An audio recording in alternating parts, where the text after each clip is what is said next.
podcast Green Edge, Best in BESS. Episode 1.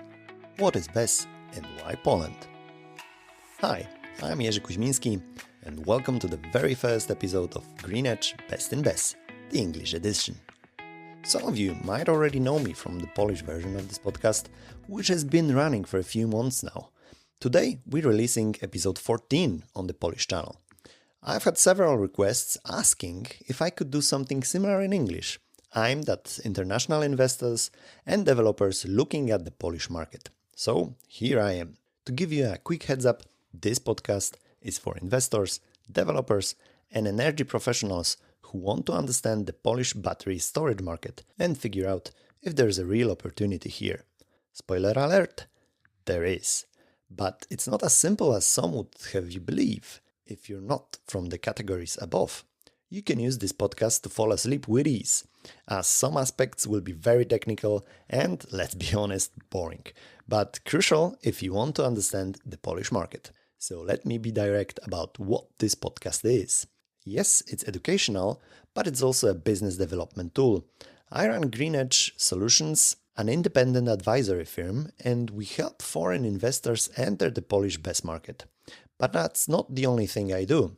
So while I'll give you honest, practical insights, including what to avoid and where project fails, I'm also here to tell you that navigating Polish specifics without local support is hard.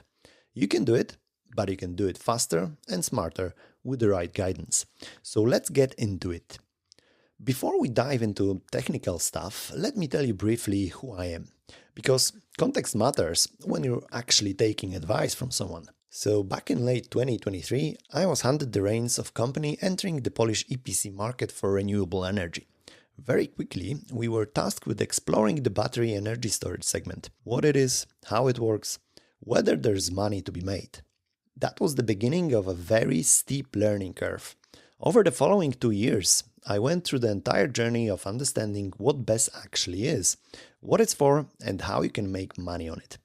I've been involved in projects from greenfield development all the way to ready-to-build status, through contract negotiations worth over 100 millions of euros, construction, grid connections, commissioning, O&M setup, and finally, optimization and revenue generation. Along the way, I worked as a board member at Respect Energy SolarWind, then as sales manager at Goldbeck Solar, focusing on BESS strategy, and currently I'm sales director at Rova Systems, handling O&M, active monitoring 24/7, technical hotline, after-sales services, owners engineer services, and a lot more across CE and Western Europe. We are the final piece in that puzzle. We actually have teams on the ground working on your project, and we are the ones actively looking at the performance of your project 24/7, day and night. Green Edge Solutions is my own advisory firm. We help investors and developers with project analysis and due diligence. We verify whether a project makes technical and financial sense before you actually commit the capital. Market entry guidance. If you're new to Poland, we help you understand the regulatory landscape, permitting processes, and local market dynamics. RFP management. We run competitive tender processes for EPC, equipment supply, and O&M contracts. And ongoing advisory, from technology selection to contract negotiations up to financing support. Our philosophy is simple. If a project doesn't make sense, we'll tell you. That's the Polish way. A friend of mine said a few days ago that what I do is basically a one-stop shop for BESS in Poland. Well, we're trying to do our best in BESS. So, why should you care about Poland? Let me give you a few reasons, and I'll be honest about both the opportunities and the challenges. So, let me briefly guide you through the scale of the pipeline. You'll hear numbers like 70 gigawatt hours of grid connection permits issued for energy storage in Poland. Honestly, that number seems almost abstract. Well, there's no hard data to back it up precisely, but here's what we do know. Over 400 applications were submitted to the NFOŚiGW subsidy program alone. Even if the average project is just 50 megawatt hours, that's already over 20 gigawatt hours in that single program. The pipeline is real. The question is, how much of it will actually get built? So the Polish National Fund for Environmental Protection, which is NFOŚiGW, launched a major grant program for battery storage. In December 2025, they announced results. 183 projects received positive recommendations with a combined capacity of nearly 4 gigawatt of power and almost 14.5 gigawatt hours of capacity. The budget was 4 billion Polish zloty, roughly 900 million euros. But, and that is important, a recommendation is not a signed contract, and a signed contract is not financing. Many of these projects are now struggling to secure bank financing because of conflict between NFOŚiGW's security requirements and what banks will accept. It's a classic coordination problem between institutions, and it's creating real delays. We've covered this in depth in episode 12 of the Polish podcast, and it's something every investor needs to understand before counting on subsidy-backed projects. After years of next year will be the breakthrough, we're finally seeing the utility-scale BESS projects being commissioned in Poland in 2026. These first operational assets will provide crucial data on actual revenues, on grid services performance, on what works and what doesn't. And once the market sees real proof of concept, expect capital to flow much faster. Poland is catching up with Western European markets. The capacity market, ancillary services, balancing markets, all are opening up to storage assets. The UC84 legislation currently in Parliament will change grid connection rules significantly. Not all of those changes are positive for developers, but the direction is clear. Storage is becoming a recognized and regulated asset class. And here's something that might surprise you. Poland currently has some of the highest rates for balancing services in Europe. Average prices for AFRR reserves are roughly 4 times higher than in Germany. But this window is closing. As more storage comes online, prices will normalize. But what's the universal versus the Polish specific? Throughout this podcast, I'll always try to flag which lessons apply universally to any European market and which are specific to Poland. Things like battery technology fundamentals, degradation strategies, and EPC selection principles, those translate everywhere. But permitting procedures, subsidy structures, and local market pricing dynamics, those require local expertise. So what is BESS? Let's start from the very beginning. BESS stands for Battery Energy Storage System. Simple concept: store electrical energy in batteries, release it when needed. But the implementation is anything but simple. When I first entered the industry, I thought a battery storage system was just a big battery. You put energy in, you take energy out, end of story. It took me a while to understand how complex these systems really are and how many things can go wrong. So, why do we actually need energy storage? The growth of renewable energy, solar and wind, has created a fundamental problem. Supply doesn't match demand. One might say, so why have we invested so heavily in the renewables? Well, there are politics, which we don't discuss here, but there is also a very simple idea. Building independent and distributed energy generators is very important nowadays. We've seen it a few years ago in Ukraine, but we see it now as well. You can say many things regarding the environment, being green, and so on. But I'm a simple guy, right? If it makes sense from the business point of view, then it simply makes sense. That's it. And looking at the numbers, I will be very blunt here. Not every project makes sense. BESS is not a solution to every problem as well. But what it does? Well, the solar panels produce most energy around midday, but peak consumption is often in the evening. Wind is unpredictable. Sometimes you have too much, sometimes too little. Traditional power plants can't ramp up and down fast enough to compensate. The result? Grid instability, wasted energy through curtailment, and constraints on new renewable projects connecting to the grid. In Poland, we had record curtailment of PV installations last year. Energy produced but not sold because the grid couldn't absorb it. In total, it was around 1.4 gigawatt hours. After the past year, where curtailment ate up a lot of assumptions from beautiful financial models, banks are looking at every new RES project with more caution. So energy storage solves this by time shifting. Basically, you store energy when it's abundant and cheap, release it when it's scarce and expensive. You've got grid stabilization. Batteries respond in milliseconds to frequency and voltage fluctuations. Capacity optimization. use your grid connection more efficiently and avoid curtailment, and revenue diversification, earn from multiple sources, arbitrage, ancillary services, capacity markets. When most people think energy storage, they picture shipping containers full of batteries. But storage comes in many forms. For example, you've got electromechanical batteries, right? So it's lithium-ion, LFP and NMC, the dominant technology today. You've got sodium-ion, which is emerging alternative for stationary applications. But you've got also mechanical storages, like pumped hydro, the oldest and largest form of storage globally. You've got compressed air and flywheels. You've got then thermal storages, like molten salt, hot water tanks, for example, used in heating and industrial processes. But you also have hydrogen, which you can translate into power to gas and then back to power. It is definitely a promising for seasonal storage, but still expensive. For this podcast, we'll focus primarily on lithium-ion battery systems, specifically LFP, lithium iron phosphate, because that's where 90% of the market is today. So why LFP dominates? There are three reasons. First, safety. LFP is thermally stable, much lower fire risk than NMC. Longevity, more charge-discharge cycles before significant degradation. And the cost. Prices have dropped dramatically, driven by Chinese manufacturing scale. The trade-off is lower energy density. You need more space for the same capacity. But for stationary applications, that's rarely a constraint.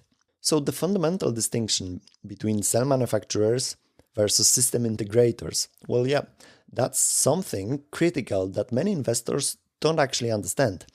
There are around 20, maybe 30 battery cell manufacturers in the world. You can almost count them on your fingers. There are the giants with the real experience and manufacturing scale that Europe simply doesn't have and won't have for years. But system integrators? Companies that take those cells and package them into containers, selling complete BESS systems, well, there are hundreds of them. On the Polish market alone, you have dozens actively competing. You go to a trade fair, let's say Intersolar or EES in Munich, and you have 10 booths, 10 different names, 10 different logos, and inside, often exactly the same cells. Sometimes even the same modules, the same racks. The difference is in the integration. BMS quality, thermal design, enclosure, cooling system, certifications, service support, and of course, the price. Because one integrator gives you price X and another gives you X minus 20%. So how do you tell a good integrator from someone who just assembles components in a container and slaps their sticker on it? That's a topic for a future episode, but the short answer is track record, system level certification, technical documentation quality, and service presence in Europe. So what about BESS project models? I would say there are two main business models for battery storage, and understanding this distinction is crucial. So from one hand, you've got standalone BESS. This is a battery system that operates independently on the energy market. It's not paired with a solar or wind farm. It's pure trading asset. So you've got revenue streams like arbitrage, you buy low, you sell high on day-ahead or intraday markets. You've got ancillary services like frequency regulation, voltage support, reserve capacity, and capacity market, payments for availability, though in Poland this has become much less attractive. The rating dropped from 60 to 13%, which makes new contracts practically unprofitable. Standalone projects require an optimizer, a market player who manages trading and dispatch. The optimizer's skill directly impacts your returns. And this creates interesting dynamics. The optimizer wants to maximize trading profits today, while you as the owner want to maintain its operation for the next 15 years. These interests can conflict, and managing this tension is kinda crucial. Banks find standalone projects harder to finance because revenue depends on market conditions and trading expertise. One banker told me directly, "Well, we understand wind farms, we know how to value them, we know what the risks are, we have models tested on dozens of projects. Same with PV, but with storage? Well, we are still learning."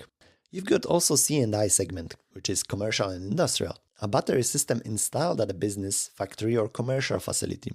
The primary goal is self-consumption optimization.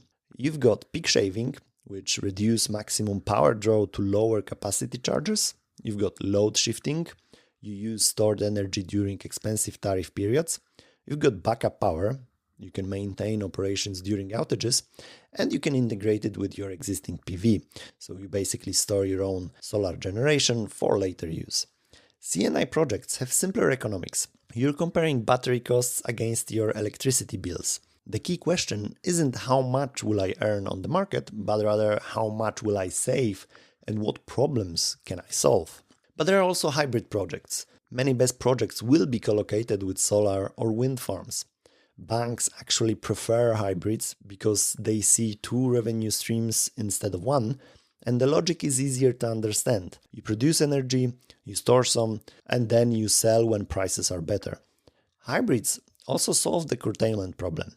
If your PV farm is being disconnected from the grid because the network can't absorb all the energy, a battery changes everything. You store what you can't sell and release it later. But what's inside a BESS? So let's open up the container and see what's actually there. So from the outside, it looks like a regular shipping container. Inside, you've got a small power plant. I've gone through several procurement processes, both for containers alone and for integrated systems. And I can tell you that this process is neither easy nor pleasant, but it is actually funny, If anyone has ever bought something from China, they know perfectly well that you get exactly what you ordered. If it's supposed to be a battery container, that's exactly what you get. Read, container plus cells equals nothing more, nothing less. We went through such a situation and you can't disagree with the arguments of the company that sent exactly that. Even on the order it said container with battery cells. It's best to learn from others' mistake, so let me share some experiences. Now you've got battery cells and modules. This is the heart of the system, right? You've got LFP chemistry, which dominates. And here's what's important. This isn't one battery. It's an entire system. So you've got cells that are in the modules, modules are in racks, and racks are in strings, and strings make up the entire container.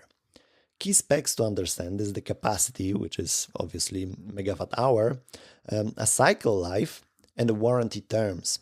And one thing that catches many investors, the warranty is not additive, it's multiplicative. So if you have 3 components, each with 98% availability guarantee, your system guarantee isn't 98%, right? It's 98% times 98% times 98%, which gives you about 94% in total. This is something to be aware of. Then you've got battery management system, which is called BMS. That's the brain inside each rack. It monitors cells, voltages, temperatures, state of charge, and health. Basically, it protects batteries and optimizes performance. The BMS is sort of a guardian. And where are the typical problems? Well, most often in too optimistic assumptions. Someone wants to push the battery hard, right? You want to do many cycles without looking at the temperatures and degradation. And then the BMS limits the system. And people say, whoa, it doesn't work like in the offer, right? Well, actually it works. It's just protecting the battery. But that's the one side of the story. There's another side. You are limited through your warranty. So if you sign poor agreement stating that you can do only 1 cycle per day, you cannot breach it. Otherwise, your warranty will be lost. So be careful and take extra care when negotiating those type of contracts. But there's also power conversion system, which is called PCS. It's inverters that convert DC from batteries to AC for the grid. Key specs, well, you've got power rating, you've got efficiency and response time. Today, manufacturers have moved forward and offer both DC solutions and so-called AC blocks, which are containers with the PCS already inside. The entire container is very logically and functionally divided. So there are battery modules on one side, and on the other side you've got PCS, cooling system, fire suppression, and so on. Everything is carefully designed for safety, serviceability, air circulation, and operation in various conditions. But AC block doesn't mean you just connect the container with one cable to the grid and you're done. It all depends on what you're connecting to what voltage you'll have on the PCS and what voltage at the connection point. Then you've got energy management system, which is EMS. That's kind of like a master controller. It receives dispatch commands, coordinates all components, implements trading strategy. On top of that, there is SCADA, and monitoring system, which gives you remote visibility and control, but also manages the whole system. The remaining components are often called balance of plant, so-called BOP. Those are transformers, switchgears, cabling, fire suppression, HVAC, containers, foundations, so on and so on. But there's also fire safety, a topic everyone prefers not to touch. Well, we've all seen videos of burning electric cars, but also burning battery containers. Currently in Poland, we don't have any regulations related to energy storage, so as good practice, we should follow proven solutions from the West.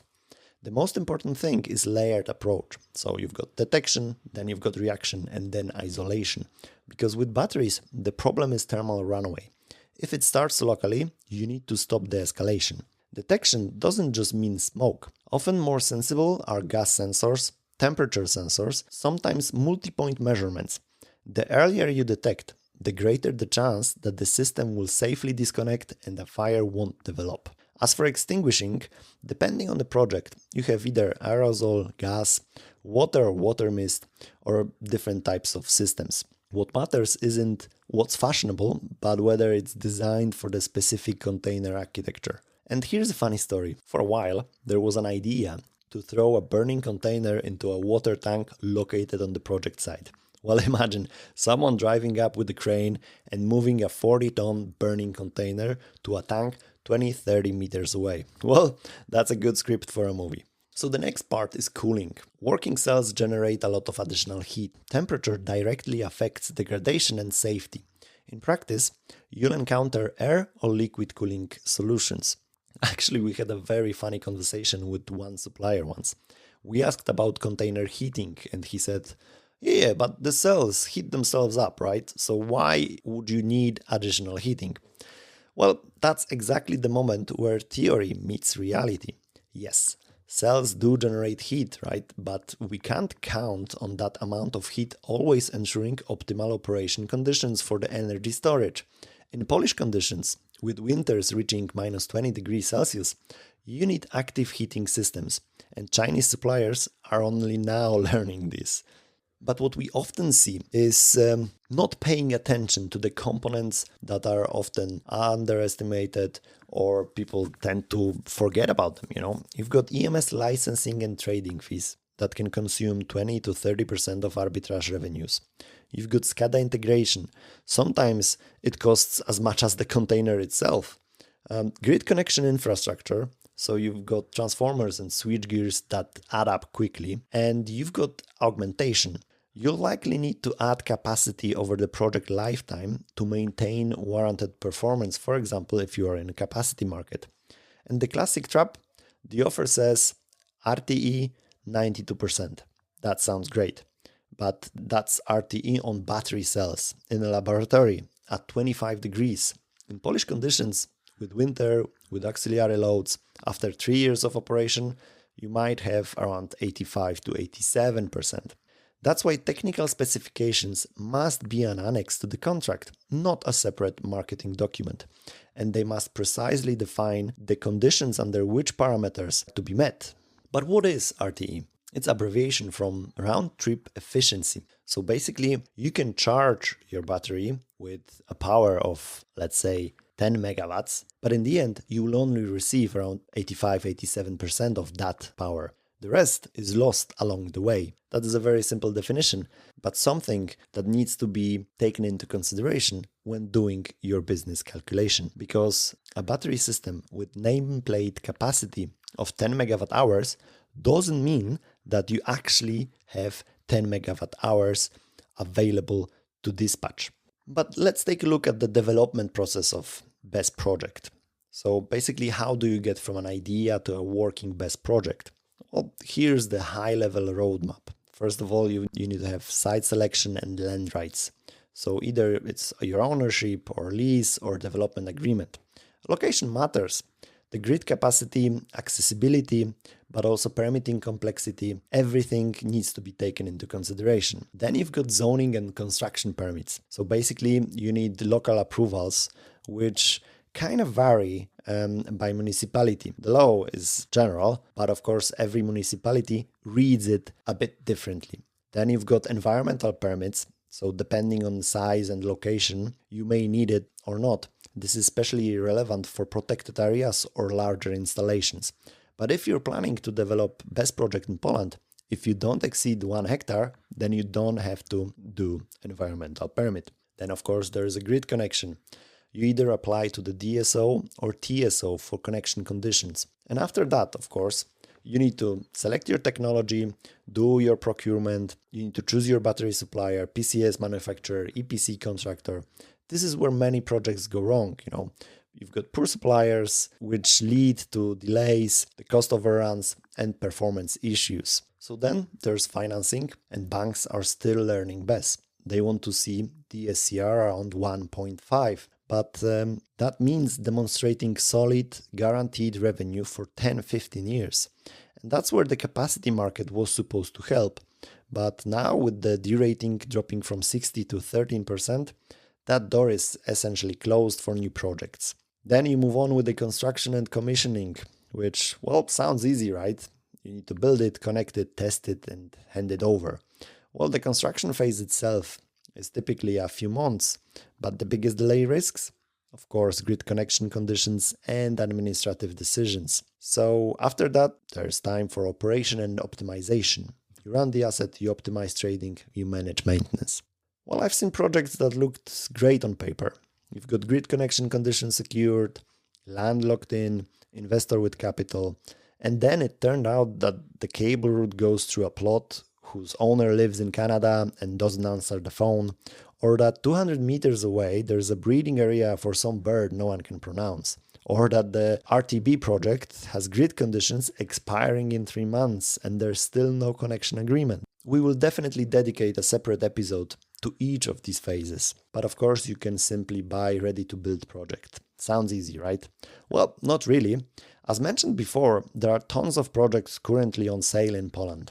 How many of these are actually doable? That's another topic which we will also cover in the coming weeks. So that's the basics covered. But before we wrap up, let me give you a realistic picture of what you're getting into with the Polish market. So Poland is not a small country. We have 4 different distribution system operators, which is Enea, Energa, PGE and Tauron, plus the transmission system operator, which is PSE, which often has its own specific requirements. And while everyone is talking about energy storage, legislation and administration are lagging behind. Is this dramatically different from other European countries?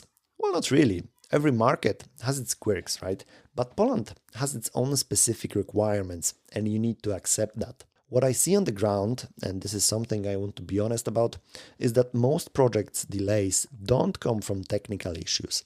They come from 2 sources. First, the administrative decisions that take forever, and investor overoptimism. The administrative side is what it is.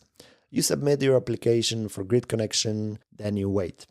Sometimes 6, sometimes 12, but usually 18 months. If, for example, DSO has 120 days to give you an answer, they usually give you an answer after 120 days that they still need to delay it for the next 60 days. You apply for environmental permits and then you wait. You negotiate with the municipality about zoning and you wait. There's not much you can do except plan for it and build buffer into your timelines. But the investor overoptimism, that's something you can control. I've seen projects where investors assumed everything would go smoothly, signed contracts with aggressive timelines, and then found themselves stuck because a single permit was delayed by 3 or 6 months, or because the cable route needed to be renegotiated, or because the grid operator came back with additional technical requirements nobody anticipated. The projects that succeed are the ones where investors understand that Poland is a developing market for BESS. The regulatory framework is still being built. The grid operators are still learning. The banks are still figuring out how to finance these assets. Everyone is learning as we go. And that's actually an opportunity. If you approach it right, the first movers who navigate these challenges successfully will have a significant advantage. They'll have relationships with grid operators, experience with the permitting process, and track records that will make future projects easier. But if you come in expecting Western European efficiency and predictability, well, you'll be kind of frustrated. That's the reality. And that's exactly why we're doing this podcast, to help you understand what you're getting into, prepare properly, and avoid the mistakes that others have made. All right, I hope I didn't bore you too much with this first episode, and I hope you take something valuable away from it. I'll do my best to add something new every week to bring you closer to the specifics of the Polish market, but also to the product itself. Well, there's a lot to cover, and I want to make sure each episode gives you practical knowledge you can actually use. And one more thing, I'm happy to cover topics that matter to you. So please, write to me, leave comments, ask questions. I promise I'll respond to every single one. This podcast should be useful for you, so help me make it that way. In the next episode, we'll go deeper into the Polish regulatory landscape and permitting processes, the specifics of working with DSOs, and how the processes actually works in practice versus what it says on paper. If you're looking to enter the Polish market and want to navigate these complexities with someone who's been through it, reach out. Link in the episode description. Now, please subscribe, follow, and I'll see you in the next episode. Cześć!